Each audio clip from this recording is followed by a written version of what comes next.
थोड़ा डूबूंगा मगर फिर तैर जाऊंगा, थोड़ा डूबूंगा फिर तैर जाऊंगा, ऐ जिंदगी तू देख फिर से मैं जीत जाऊंगा।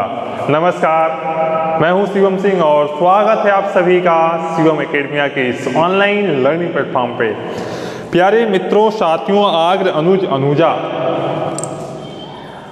हम पॉलिटी के क्लास में अनुच्छेद 18 तक के बारे में बात कर चुके थे और आज के इस वीडियो लेक्चर के माध्यम से हम आगे की जो अनुच्छेद है उस अनुच्छेद के बारे में बात करेंगे और कोशिश करेंगे कि उसको इस तरह से समझा जाए कि आपको किसी भी प्रकार की कोई भी समस्या ना हो।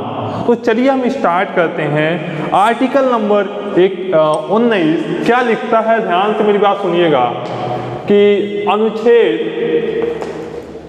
19 हम इसके बारे में बात करेंगे और आपको पता है कि अनुच्छेद 19 बात करता है स्वतंत्रता के अधिकार के बारे में और ये अधिकार हमको पता है कि 19 से लेके 22 आर्टिकल तक दी गई। तो सबसे पहले ये समझने की कोशिश करेंगे कि मूल संविधान में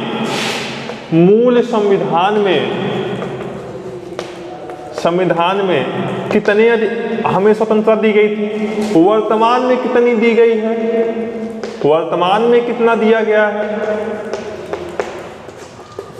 उसके साथ साथ ये देखेंगे क्या प्रेस की जो स्वतंत्रता है, क्या जो प्रेस की स्वतंत्रता है क्या इसमें शामिल है और क्या इसकी विशेषताएं हैं, सबसे पहले ये समझने की कोशिश करेंगे कि मूल संविधान में हमें 7 प्रकार के स्वतंत्रता की बात कही गई थी, लेकिन क्या हुआ कि संविधान में कुछ संशोधन करने के माध्यम से एक स्वतंत्रता को जो कि वर्तमान में से हटा दिया गया और वर्तमान में कुल 6 प्रकार की स्वतंत्रता प्राप्त की गई है। क्या प्रेस की जो स्वतंत्रता है हमारे संविधान के मूल संविधान में था? अरे नहीं, मूल संविधान में हमारे पास नहीं था। 1985 में, ध्यान रखिएगा, 1985 में इंडियन एक्सप्रेसवे, ठीक है, बना यूनियन ऑफ इंडिया के केस में बोलने के अधिकार में प्रेस की स्वतंत्रता को क्या कर दिया गया था? शामिल कर दिया गया था। क्या कर दिया गया था? शामिल कर दिया गया था। अच्छा, इसकी विशेषता क्या है? इसकी विशेषता है ये केवल भारतीयों को प्राप्त है। ये किसकी केवल प्राप्त है? केवल भारतीयों को ये स्वतंत्रता आपको प्राप्त है। क्या यहाँ तक बात समझ में आ गई होगी? हमें उम्मीद है यहाँ तक सारी बातें समझ में आ गई होंगी। अब हम बात करेंगे कि आगे की जो रणनीति है कैसे बात करेंगे। क्या हम ये कह सकते हैं कि क्या राज्य, हाँ एक चीज और ध्यान सुनिएगा, राज्य स्वतंत्रता पे सीमाएं आरोपित कर सकता है? क्या कर सकता है? आरोपित कर सकता है। कैसे कर सकता है? अगर देश की अखंडता, संप्रभुता खतरे में हो, उसका हनन हो रहा हो, उस कंडीशन में यदि कोई मित्रवत, जहाँ से हमारा युद्ध चल रहा है उसके साथ आप मित्र संबंध रखते हैं, उस कंडीशन में सारी चीज़ें कर सकता है। ये 2 प्रकार की, ठीक है, राज्य आपको सीमाएं भी आरोपित कर सकता है। ये बात हमेशा ध्यान रखने वाली चीज़ें हैं। अब हम बात करेंगे क्या आर्टिकल 19 में कोई संविधान में कोई संशोधन किया गया था? यदि किया गया था तो कौन से संशोधन किए गए थे? ध्यान से मेरी बात सुनिएगा। अगर मैं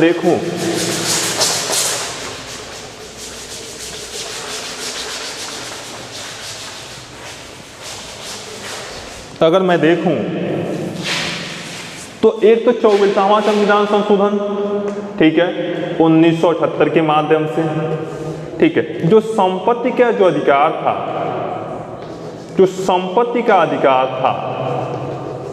ठीक है, उसको 9+1 एक्ट में रखा गया था, उसको हटा दिया गया।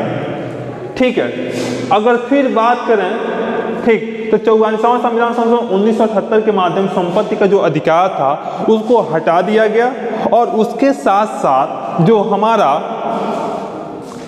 97वां संविधान संशोधन, आपको ये बताना है कि किस सन में है, ये मैं बताऊंगा आपको। और इसमें ये बात कही गई कि सहकारी समितियों का क्या कर सकते हैं, हम गठन कर सकते हैं, उसको बना सकते हैं। ठीक है, ये बात किस में कही गई थी? आर्टिकल नंबर 19(1)(c) में ये बात कही गई। तो ये 97वें संविधान संशोधन के माध्यम से ये किया गया। क्या यहाँ तक बात क्लियर है? अगर मैं बात करूं कि ये जो छह प्रकार के क्या स्वतंत्रता दी गई है, वो कौन कौन सी स्वतंत्रता है, तो ध्यान सुनिएगा। विचार व अभिव्यक्ति की स्वतंत्रता, क्या? विचार व अभिव्यक्ति की स्वतंत्रता। दूसरा, शांति पूर्वक बिना हथियार के सम्मेलन करने की स्वतंत्रता। उसके साथ भारत में किसी भी जगह जाने की यानी आवागमन की सुविधाएं। ठीक है सॉरी, संगठन बनाने की स्वतंत्रता, क्या? संगठन बनाने की स्वतंत्रता। उसके साथ साथ हम जानते हैं कि हम अपने विचारों को भी प्रकट कर सकते हैं। ठीक है, हम ये भी जानते हैं कि कहीं भारत में कहीं भी कोई भी व्यक्ति निवास करने की स्वतंत्रता, और उसके साथ साथ हम अपनी कोई भी पेशा चाहे व्यवसाय चुनने का जो अधिकार है, वो अधिकार आपको कौन प्रदान करता है? वो प्रदान करता है आपका आर्टिकल नंबर 19। अगर कहीं से भी प्रश्न पूछे जा सकते हैं तो आर्टिकल नंबर 19 से ही पूछे जा सकते हैं, और इससे बाहर हमें उम्मीद है कि सारी चीज़ें हमने बता दी हैं। इससे बाहर कोई भी क्वेश्चन नहीं पूछे जाएंगे। और आगे की प्रक्रिया के लिए हम समझते हैं कि आर्टिकल नंबर आपका 20 क्या कहता है। चलिए इसको साफ करते हैं। चलिए देखिए, आर्टिकल नंबर 20, और 20 क्या है बेटा? ध्यान से मेरी बात सुनिएगा, इसमें 3 आर्टिकल को ध्यान से सुनेंगे। 20 नंबर 1+1, 20+2, 20+3। ठीक है, और ये बात करता है कि अपराध के संबंध में, क्या? अपराध के संबंध में संरक्षण। ठीक है, ये बात करता है। ये बात ये भी कहता है आर्टिकल नंबर 20, अगर किसी भी व्यक्ति को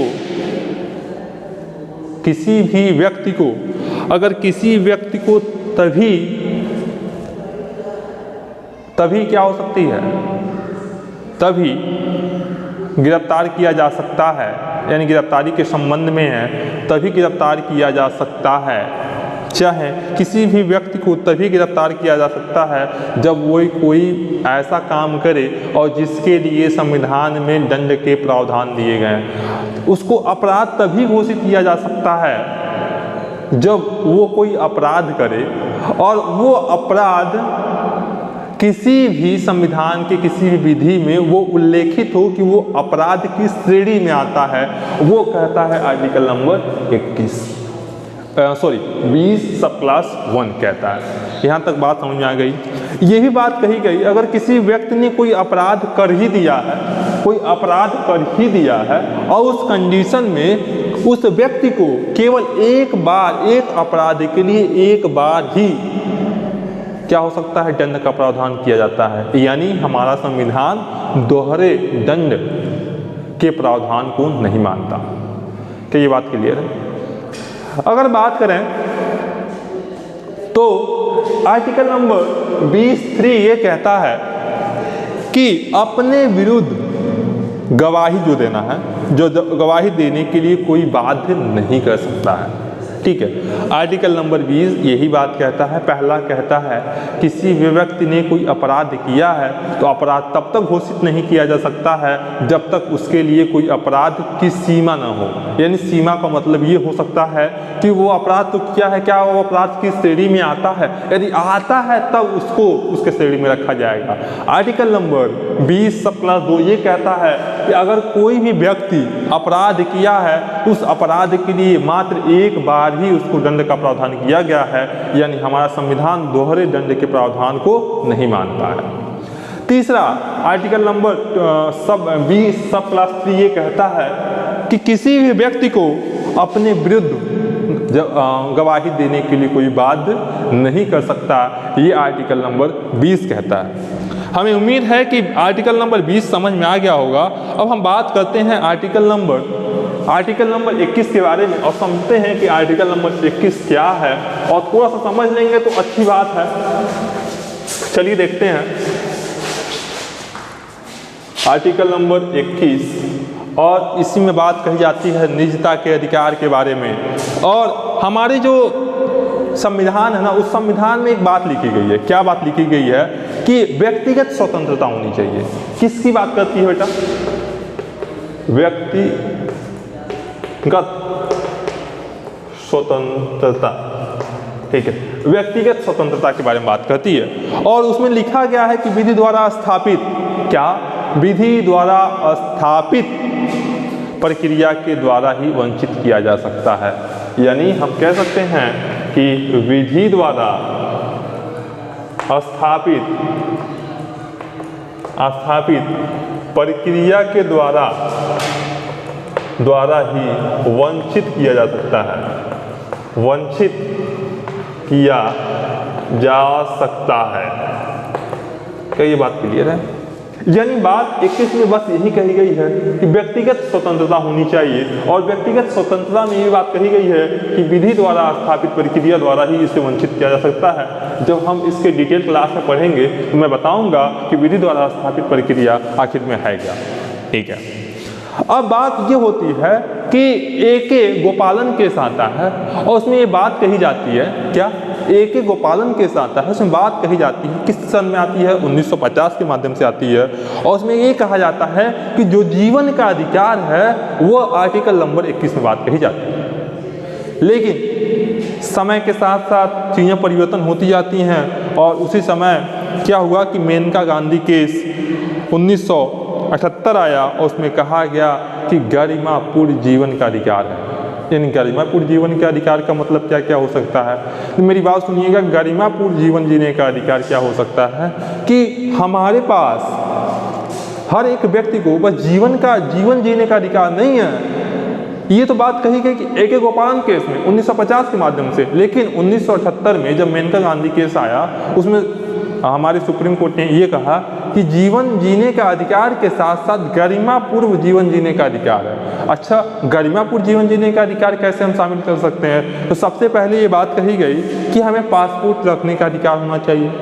ये कहा कि पासपोर्ट रखने का अधिकार है, तब वो गरिमापूर्ण जीवन जीने का अधिकार है। उसके साथ साथ स्वच्छ पर्यावरण की बात कही जाती है कि हमारे पास स्वच्छ पर्यावरण होनी चाहिए। उसी के साथ साथ कहा जाता है कि स्वच्छ पेयजल की सुविधाएं होनी चाहिए, ये भी सरकार का दायित्व है। अगर इसके भी होती है तो हमारा क्या होता है? गरिमापूर्ण जीवन का हनन होता है। उसी के साथ साथ अगर कहें तो विदेश अगर भ्रमण करने जाते हैं तो यही आर्टिकल नंबर हमारा 21 ही देता है कि हम विदेश भ्रमण करने, ये भी तो गरिमापूर्वक है।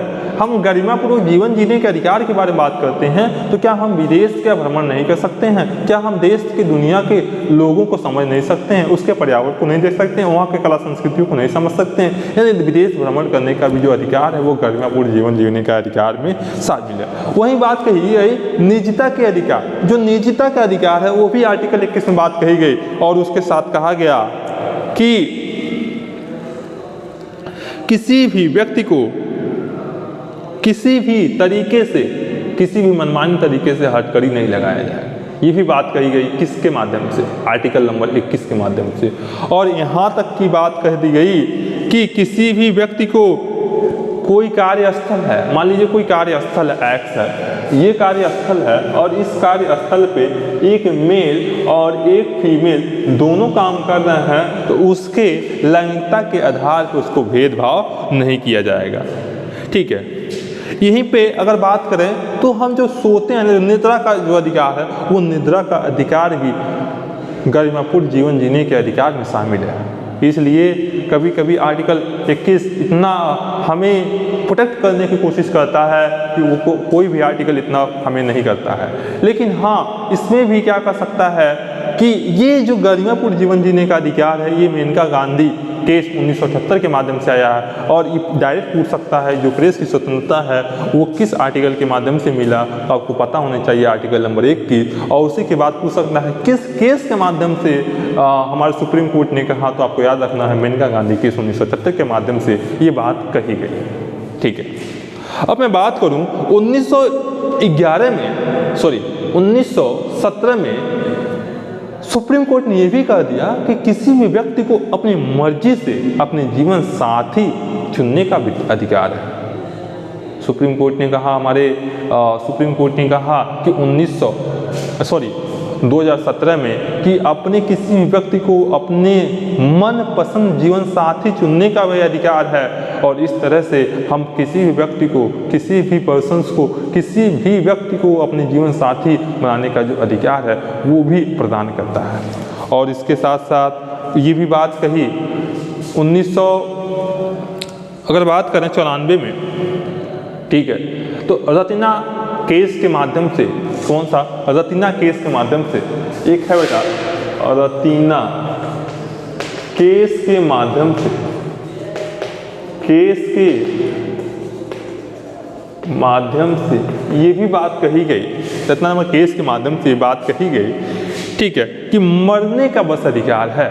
क्या है? बस मरने का अधिकार है, यानी हम जो जीने का तो अधिकार ही है, मरने के जीवन का, यानी मरने के भी अधिकार कौन है? आर्टिकल नंबर रत्ना केस में कहा गया। और इसी के साथ साथ आईपीसी की धारा 309 आईपीसी की धारा पूरी तरह से खत्म हो जाती है। तो ये बात कही गई रत्ना केस, ठीक है। और ये केस है बेटा 1994 के माध्यम से आया था और उसमें ये बात कही गई कि मरने का भी जो अधिकार है वो हमारा आर्टिकल नंबर 21 प्रदान करता है रत्ना नंबर केस नंबर के माध्यम से, और उसमें आईपीसी की धारा 309 पूरी तरह से शून्य हो जाती है। फिर क्या होता है कि जॉन कॉर केस आता है और वो केस आता है 1996 में, और उसमें सुप्रीम कोर्ट ने ये कहा कि जीवन जीने के अधिकार में बस जीवन जीने के अधिकार है, उसे मरने के अधिकार को अपनाया नहीं गया। और उस तरह से फिर से आईपीसी की धारा 309 फिर से बहाल हो जाती है और वो अपने स्थान ग्रहण कर लेती है।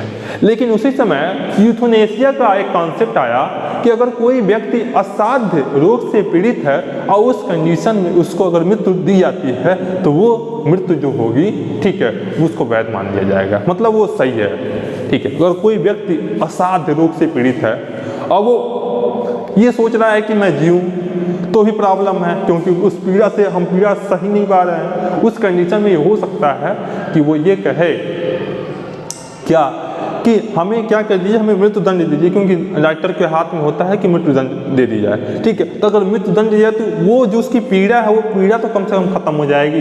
इसलिए यूथनेसिया का कॉन्सेप्ट आया। और यूथनेसिया दो प्रकार के होते हैं, एक एक्टिव यूथनेसिया और एक पैसिव यूथनेसिया, ठीक है। ये दो कॉन्सेप्ट आपको ध्यान में रखना है, एक्टिव यूथनेसिया और पैसिव यूथनेसिया, ये दो कॉन्सेप्ट हमारे पास आए, ठीक है। और इस तरह से अगर हम देखें तो ये सारी चीज़ें बात कही जाती है। फिर ये बात ये कही गई कि देख लेते हैं थोड़ा सा, हाँ ध्यान से मेरी बात सुनिएगा।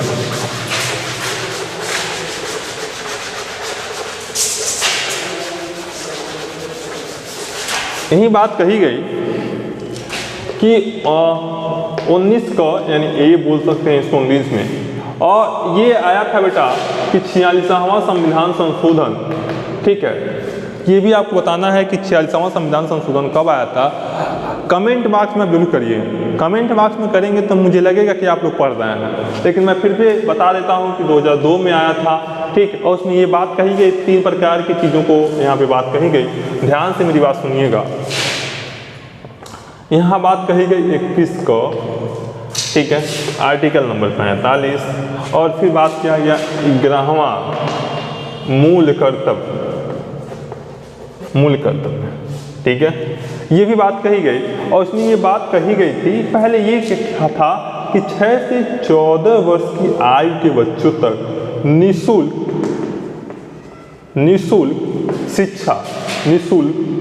शिक्षा, ठीक है, ये बात कही गई थी इसमें। लेकिन 46वां संविधान संशोधन 2002 के माध्यम से इसको यहाँ से हटा दिया गया और इसी आर्टिकल को सीधे 21 को इसको फंडामेंटल राइट्स यानी FR बना दिया गया। तो क्या सर ये जो 45 आर्टिकल था, क्या ये ख़त्म हो गया? ये पूरी तरह से ख़त्म हो गया? नहीं, ये आर्टिकल ख़त्म नहीं हो गया। इसके जगह पर ये कहा गया कि 6 वर्ष से कम के बच्चों की निःशुल्क शिक्षा की जो जिम्मेदारी है वो किसको दी जाती है? वो सरकार को दी जाती है। और उसी 86वां संविधान संशोधन के माध्यम से ये बात कही गई कि 6 से 14 साल के लिए जो शिक्षा का जो उचित प्रावधान, 6 से 14 वर्ष तक जो शिक्षा का उचित व्यवस्था उसके अभिभावक द्वारा किया जाएगा। ये बात हमारे 11वां मूल कर्तव्य में बात कही गई। और किसके माध्यम से बात कही गई? वो बात कही गई हमारा किसके माध्यम से? 46वां संविधान संशोधन 2002 के माध्यम से। ये बात हमें लगता है कि आप तक पूरी तरह से समझ में गए होंगे। अब हम बात कर लेते हैं, किसके बारे में बात कर लेते हैं? आर्टिकल नंबर 22 के बारे में। आर्टिकल नंबर 22 क्या कहता है? ध्यान से मेरी बात सुनिएगा। आर्टिकल नंबर 22 क्या कहता है? आर्टिकल नंबर 22 कहता है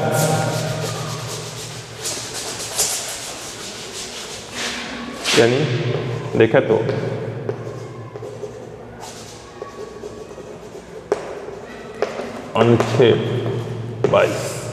अनुच्छेद 22 ये कहता है गिरफ्तारी के संरक्षण के लिए। क्या? गिरफ्तारी के।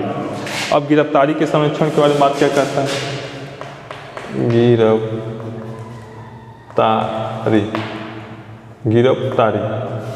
गिरफ्तारी के संरक्षण। गिरफ्तारी के संरक्षण का माध्यम क्या कहता है? आर्टिकल 22 ये कहता है कि किसी भी व्यक्ति को अगर गिरफ्तार किया जाएगा, इसमें अगर देखें तो कुछ आर्टिकल हैं, थोड़ा सा ध्यान रखिएगा। 22(1) है, एक 22(2) है और एक है 22(3). ठीक है, ये 3 आर्टिकल हैं। तीनों आर्टिकल ध्यान से मेरी बात सुनिएगा। अगर आर्टिकल नंबर 22(1) ये कहता है किसी भी व्यक्ति को अगर गिरफ्तार किया जाएगा तो गिरफ्तारी का क्या कारण बताया जाएगा। और ये बात किसमें कही जाती है? 22(1) में।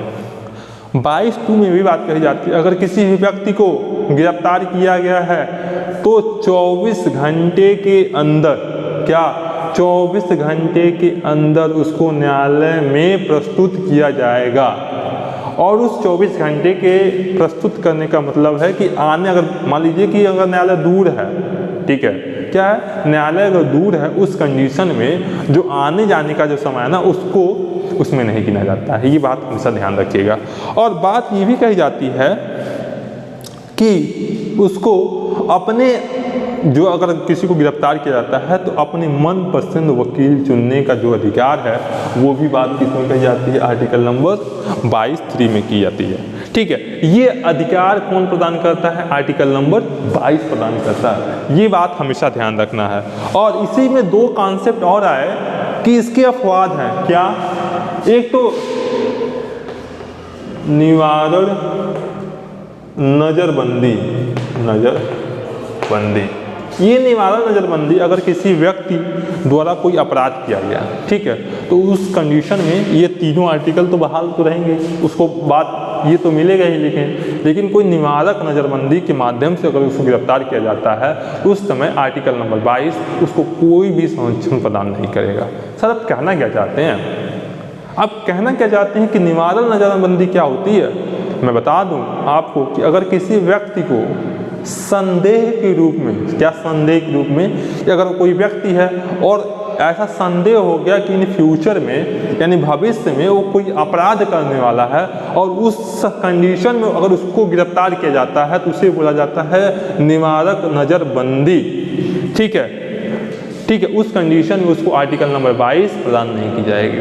और एक बात और कही जाती है कि अगर किसी व्यक्ति, मान लीजिए कि अगर कोई व्यक्ति है और विदेशी है, वो शत्रु देश से हमारा आक्रमण मतलब युद्ध चल रहा है और उस कंडीशन में अगर उसको गिरफ्तार किया जाता है तो उसमें कोई भी आर्टिकल नंबर 22 इसको कोई भी संरक्षण प्रदान नहीं करेगा। ये बात हमेशा ध्यान सुन के याद रखिएगा। हमें उम्मीद है कि यहाँ तक आपको बात समझ में आ गई होगी। अब थोड़ी सी बात करते हैं कि आर्टिकल नंबर 23 क्या कहता है। आर्टिकल नंबर 23 क्या कहता है, ध्यान से मेरी बात सुनिएगा। आर्टिकल नंबर 23 हमको पता है आर्टिकल नंबर 23 ये कहता है कि शोषण के विरुद्ध अधिकार, और ये अधिकार कहाँ तक दिए गए हैं, आर्टिकल नंबर 23 और 24 यही बात कहता है। सबसे पहले आर्टिकल नंबर 23 के बारे में बात कर लेते हैं। ठीक है, देख लेते हैं। क्या ये बात कहता है कि मानव का दुर्व्यापार नहीं किया जाएगा, यानी मानव का व्यापार नहीं किया जाएगा। कोई भी अगर व्यक्ति है तो उसको व्यापार नहीं किया जाएगा, यानी उसका क्या खरीद और बिक्री नहीं की जाएगी। खरीद और बिक्री किस पर्पस की नहीं की जाएगी, वेश्यावृत्ति के लिए, दास के लिए, गुलामी के लिए।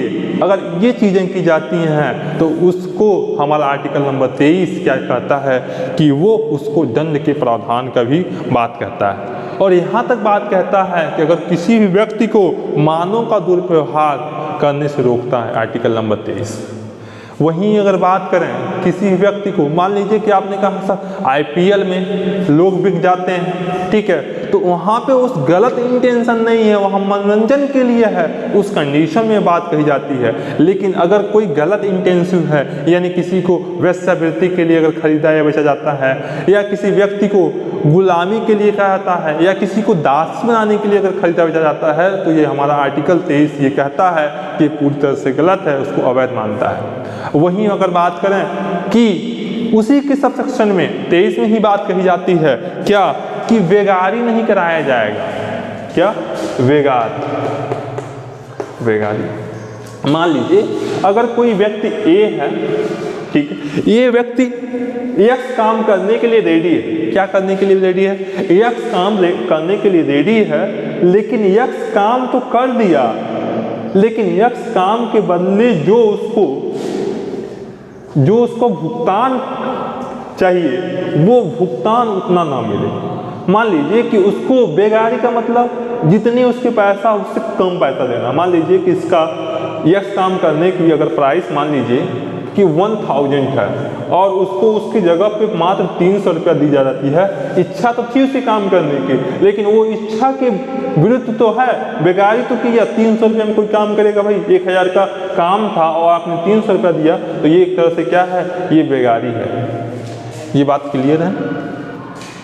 अब इसमें बात कही जाती है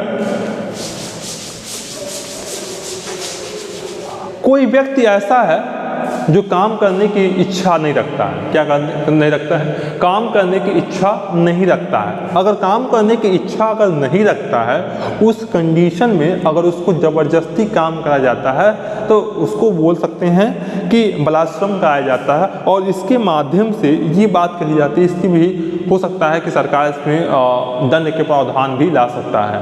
और मेरी बात सुनिएगा, बात यहाँ तक आपको पता होगा कि आर्टिकल नंबर 23 क्या कहता है। आर्टिकल नंबर 24 ये बात कहती है, क्या बात कहती है कि 6 से 14 वर्ष के बच्चों को 6 से 14 वर्ष के बच्चों को किसी भी कारखाने यानी खतरनाक कारखाने, माइल्स में काम नहीं कराया जा सकता है। यदि काम नहीं कराया जा सकता है यानी उस पर क्या हो सकता है, दंड के प्रावधान लिए जा सकते हैं। और यहाँ तक ये भी बात कही गई है, क्या बात कही गई है कि 1986 में बाल श्रम निवारण अधिनियम लाया गया और उसके माध्यम से ये कहा गया अगर कोई व्यक्ति 6 से 14 साल के बच्चों को किसी खतरनाक कारखाने में या किसी माइंस में, कोयले में अगर काम कराता है तो उसको दंड के प्रावधान भी दिए जाएंगे।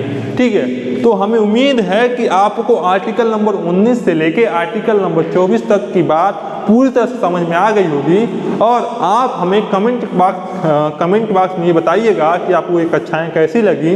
मैं आपसे उम्मीद करता हूँ कि आपको क्या मिलेगा, डिस्क्रिप्शन बॉक्स में टेलीग्राम चैनल का भी लिंक है और उसके साथ साथ हमारे व्हाट्सएप चैनल का भी लिंक है। तो उसको भी आप क्या करिए, सब्सक्राइब करिए, लाइक करिए, शेयर करिए और मैक्सिमम लोगों तक ये क्लास पहुंचाने की कोशिश करिए। तब तक मिलते हैं फिर एक नई वीडियो लेक्चर के माध्यम से एक नई कक्षा में। तब तक बने रहिए हमारे चैनल पे, फिर मिलते हैं। Bye bye, Tata.